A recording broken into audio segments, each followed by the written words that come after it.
ubukene bw'akaranda si isezerano, umurage w'ubugwari ntugira igitabo, waba muzima yakamirwa n'amaboko, agatarama mu bandi bagahuza imihigo.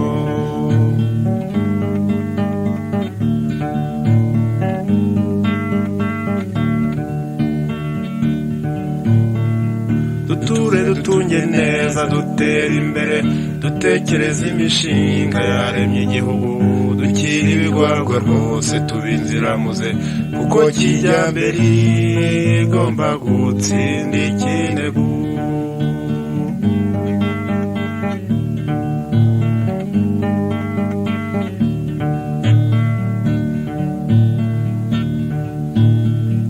Rimwe umuganura kwira ugatonda ibihe, ngo n'ibyabo bya kera niko bahoze, ubukene bw'akarande bukabona ingobyi, nyamara iryo kijyambere rigamije kubita.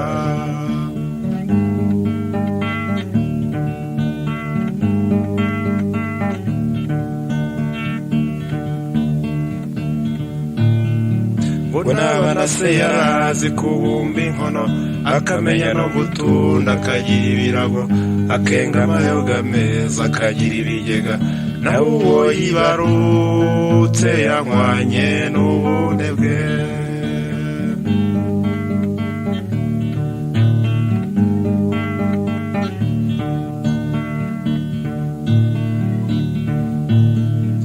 Amahoro ntawe heza duteza imbere, ubumwe ni nta mugabo umwe n'imagirirane, izingiro ry'amajyambere naho riri mu muzamuko wacu ni mu kwiyambazanya.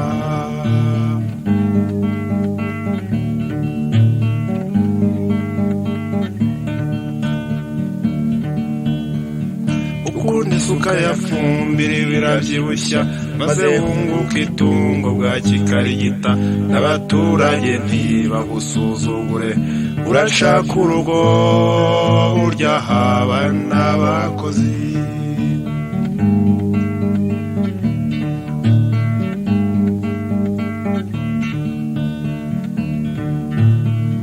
Divayi ya kinyarwanda n'insina ibyibushye, ingandura rugo n'imbyiro y'abashishe, naho ingengabukungu n'ak'umuntu, ibyo twakoze ubwacu ntisinzahera inyuma.